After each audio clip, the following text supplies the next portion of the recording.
കൂടോത്ര വിവാദത്തിൽ വിമർശനവുമായി യൂത്ത് കോൺഗ്രസ്. പണിയെടുക്കാതെ കൂടോത്രം ചെയ്താൽ പാർട്ടി ഉണ്ടാകില്ലെന്ന് അബിൻ വർക്കി.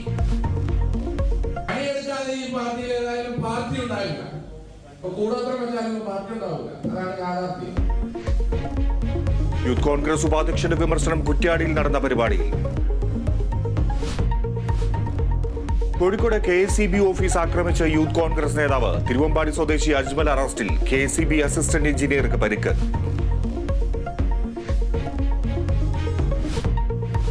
പത്തനംതിട്ടയിൽ കാപ്പ കേസ് പ്രതിയെ സ്വീകരിച്ചതിൽ വിചിത്ര വിശദീകരണവുമായി CPM.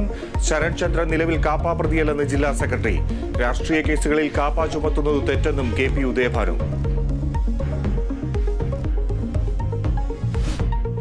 കൊയിലാണ്ടി ഗുരുദേവ കോളേജിലെ സംഘർഷത്തിൽ പ്രിൻസിപ്പൽ കുറ്റം ചെയ്തതായി പോലീസ്. SFI നേതാവിനെ മർദ്ദിച്ചെന്ന പരാതിയിൽ നോട്ടീസ്. എപ്പോൾ വിളിച്ചാലും ചോദ്യം ചെയ്യലിന് ഹാജരാകണം. പ്രിൻസിപ്പലിനെ മർദ്ദിച്ചെന്ന പരാതിയിൽ SFI പ്രവർത്തകർക്കെതിരെ നടപടിയില്ല. കുഴിയും ചെളിയും നിറഞ്ഞ മലപ്പുറം കടലുണ്ടി പരപ്പനങ്ങാടി റോഡ്. ഉദ്യോഗസ്ഥരും ജനപ്രതിനിധികളും ഇടപെടുന്നില്ലെന്ന ആക്ഷേപം. കോഴിക്കോട് മലപ്പുറം ജില്ലകളുടെ അതിർത്തിയിലാണ് ഈ പാതാളക്കുഴിയുള്ളത്. മറ്റൊരു കാര്യമുള്ളത്, തൊട്ടപ്പുറത്താണ് പൊതുമരാമത്ത് വകുപ്പ് മന്ത്രിയുടെ മണ്ഡലം, തൊട്ടിപ്പുറത്ത് 2 പ്രതിപക്ഷ MLA-മാരുടെ മണ്ഡലമാണ്. അവിടെയാണ് ജനങ്ങൾ ഈ കുഴിയിൽ വീണ് പോകേണ്ട ഗതികേടിലുള്ളത്. ടെലിവിഷൻ ന്യൂസ് പരമ്പര നാവ കുഴിയടയ്ക്കാം തുടരുന്നു.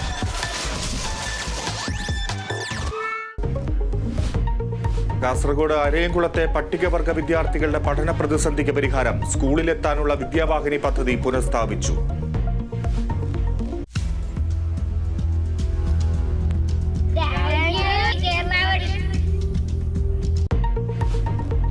Television news impact.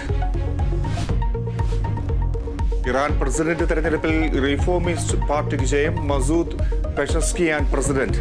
സയ്യിദ് ജലീലിയെ പരാജയപ്പെടുത്തത് 1.3 കോടി വോട്ടുകൾക്ക്.